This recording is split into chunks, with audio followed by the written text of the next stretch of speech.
Hello बच्चों, मैं के मिश्रा वशिष्ठ अकेडमी में आपका स्वागत करता हूं। जैसा कि बच्चों मैथमेटिक्स और केमिस्ट्री के इंटरमीडिएट के कुछ महत्वपूर्ण प्रश्नों की एक सीरीज चलाई जा रही है। इसी में मैथमेटिक्स के इंटीग्रेशन का एक बहुत महत्वपूर्ण प्रश्न जो आपकी स्क्रीन पर लिखा गया है, आइए बच्चों इसको सॉल्व करते हैं। देखिए बच्चों, ये इंटीग्रेशन दिया गया है, लोअर लिमिट -1 से अपर लिमिट 3/2 और mod of function x sin pi x into dx। देखिए बच्चों, अगर ध्यान दें तो हमने आपको मॉडुलस का इंटीग्रेशन पहले भी, इससे पहले वीडियो में बताया। वहां पर मैंने आपको बताया था कि कभी भी अगर मॉडुलस फंक्शन का इंटीग्रेशन करना हो तो सबसे पहले फंक्शन का क्रिटिकल पॉइंट हम याद करें। यदि क्रिटिकल पॉइंट हमें पता चल जाता है, क्रांतिक बिंदु, तो बच्चों हम उसी बिंदु पर फंक्शन को ब्रेक करके उसका इंटीग्रेशन सुगमता से कर लेते हैं। आइए ध्यान देते हैं, इसका क्रिटिकल पॉइंट निकालते हैं।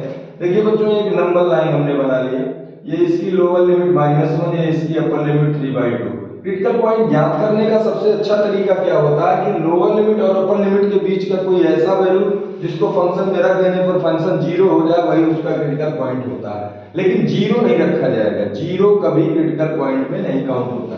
इसके बीच की वैल्यू क्या है? 1 है। अगर बच्चों हम 1 रख दें इस पर, तो देखिए x का मान 1 रखेंगे तो sin पाई, इधर sin पाई का मान होता है बच्चों 0, तो पूरा फंक्शन हमारा 0 हो जाएगा। तो 1 हमारा क्या हो गया बच्चों? क्रिटिकल पॉइंट हो गया। मतलब अब लोअर लिमिट भी इसी पर और अपर लिमिट इस पर, मतलब फंक्शन दो भागों में टूटेगा। एक बार फंक्शन की लोअर लिमिट -1 अपर लिमिट 1 होगी और दूसरे भाग में अपर लिमिट 3/2 होगी और लोअर लिमिट 1 होगी। आइए बच्चों फंक्शन को देखते हैं।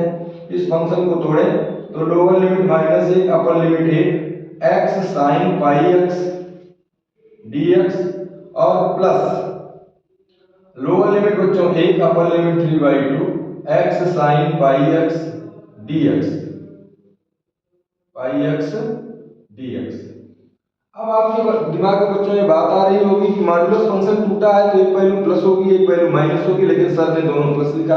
हाँ, हमने दोनों प्लस लिखा है, लेकिन अभी हम प्लस और माइनस का निरीक्षण करेंगे, कौन सा माइनस है कौन सा प्लस है। ऐसे तो देखकर नहीं बताया जा सकता ना कि कौन सा प्लस है और कौन सा माइनस है। आइए ध्यान देते हैं, अगर इस फंक्शन में इन दोनों लिमिट के बीच का कोई पॉइंट रखें, जैसे हम -1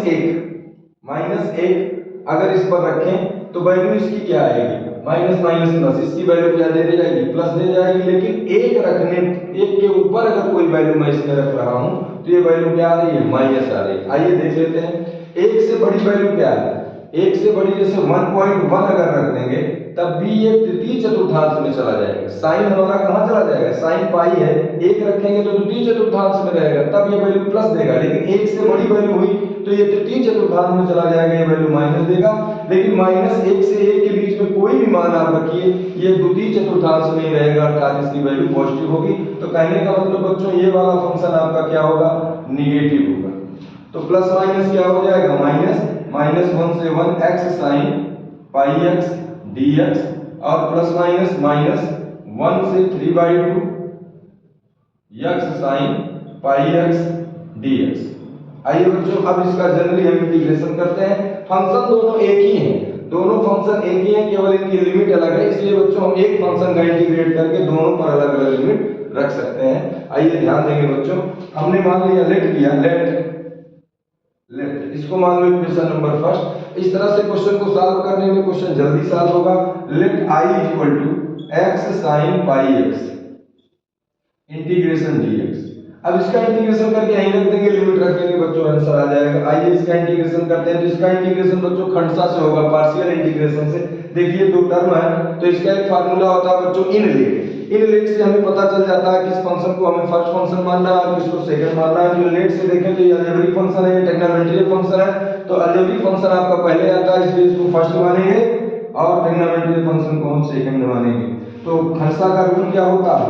पार्शियल इंटीग्रेशन का रूल क्या होता है? फर्स्ट टर्म इनटू सेकंड का integration minus d/dx first into second का इंटीग्रेशन, फिर पूरे का आपका इंटीग्रेशन। ये खंडसा का फार्मूला होता है बच्चों, खंडसा पार्शियल इंटीग्रेशन का। आइए इसको हम सॉल्व करते हैं बच्चों। इसी फार्मूले से हमारा ये सवाल टूटेगा। i बराबर क्या होगा बच्चों? अगर i फर्स्ट माने x को तो हम क्या रखेंगे? x इनटू सेकंड का इंटीग्रेशन तो सेकंड का इंटीग्रेशन साइन पाई एक्स का इंटीग्रेशन क्या होगा बच्चों, -1/पाई cos पाई एक्स। आशा करते हैं कि जनरली इंटीग्रेशन आपको आते होंगे, और नहीं आते तो इसके भी वीडियो पड़े हुए हैं, पीछे आप देख सकते हैं। चले बच्चों इधर आ जाइए, तो माइनस, अगर मैं फर्स्ट की जगह x रखूं और इसका डिफरेंशिएशन करूं तो x का डिफरेंशिएशन 1 और फिर से sin पाई x का तो -1/पाई cos पाई x dx।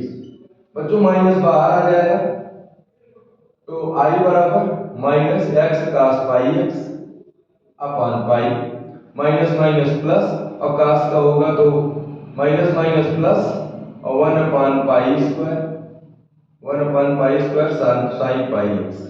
क्योंकि बच्चों -1/पाई बाहर आएगा तो माइनस माइनस प्लस 1/पाई स्क्वायर, इसका इंटीग्रेशन करेंगे तो एक पाई यहाँ से आ जाएगा तो 1/पाई स्क्वायर हो जाएगा, और उस cos पाई एक्स का इंटीग्रेशन साइन पाई एक्स हो जाएगा। तो मतलब बच्चों इस फंक्शन का इंटीग्रेशन हमारा ये होगा। आइए इसको मानते हैं equation number second. Putting the value of equation second in equation first. Equation first में यही तो फंक्शन आपका था जिसको हमने आइलेट किया था, इसका हमने इंटीग्रेशन किया, ये मिल गया। इसी को यहीं पर पुट करके अगर लिमिट रख दें बच्चों तो हमारा आंसर आ जाएगा। आइए ध्यान देते हैं। तो पहले लिमिट क्या है बच्चों, -1 से 1, और इंटीग्रेशन क्या है -x cos pi x upon pi plus 1/पाई स्क्वायर साइन पाई x, और इसकी लिमिट क्या है -1 से 1, और फिर यही फंक्शन आपका है बच्चों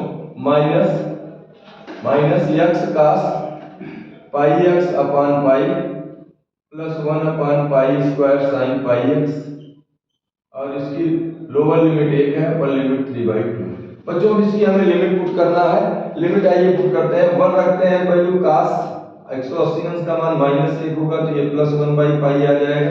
देखिए कैसे, आप 1 रखेंगे तो x की जगह 1 रहेगा, x की जगह 1 रखेंगे cos पाई आ जाएगा। cos पाई का मान क्या होता है, -1 होता है, तो माइनस माइनस प्लस 1 हो जाएगा तो 1/पाई आ जाएगा। प्लस यहाँ पर इसका मान x का 1 रखें तो इसका मान 0 हो जाएगा, पूरी तरह से 0 हो जाएगा। लोअर लिमिट रखें, -1 रखें अगर x की जगह तो cos माइनस थीटा, -1 रखेंगे तो cos 180 अंश हो जाएगा, इसका मान फिर भी आ जाएगा -1/पाई आ जाएगा।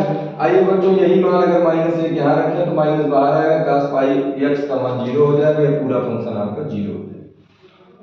चलिए बच्चों माइनस रहने दीजिए, यहाँ पर 3/2 रखें तो -3/2 cos pi 3/2 upon pi plus 1/पाई square sine pi 3/2, minus 1 limit रखें तो 1 रखेंगे इस पर तो ये 1 रहेगा, इसका मान -1 1/पाई आ जाएगा, और इस पर 1 रखेंगे तो ये बच्चों 0 हो जाएगा। तो चले बच्चों इसको सॉल्व करते हैं। माइनस माइनस प्लस 2/पाई आ जाएगा, और इधर बच्चों माइनस रहेगा, इसको अगर सॉल्व करें 3π/2 cos 270 अंश का मान होता है, cos 180 अंश प्लस थीटा तो मतलब cos 90 का मान 0 हो जाता है। आइए बच्चों इसका मान 0 हो जाएगा, तो ये पूरी वैल्यू आपकी 0 हो गई, और इधर 3π/2 sin 180 अंश इसका मान -1 हो जाएगा, -1/पाई स्क्वायर हो जाएगा, और बच्चों इधर क्या बनेगा -1/पाई हो जाएगा। चले आए इसको सॉल्व करते हैं। तो एक बार पाई ऊपर ले जाए बच्चों तो 2/पाई माइनस ये पाई ऊपर जाएगा तो -1/पाई स्क्वायर और माइनस पाई स्क्वायर। कैलकुलेट करें बच्चों तो बनेगा क्या, 2 माइनस बाहर ले लें तो 2/पाई प्लस 1 प्लस पाई स्क्वायर। अगर ऊपर पाई से मल्टीप्लाई करा दें तो 2 प्लस 1 प्लस पाई स्क्वायर, तो आंसर आपका आ जाएगा 3 प्लस 1/पाई स्क्वायर। This is answer. इस सवाल का आंसर बच्चों ये होगा। धन्यवाद।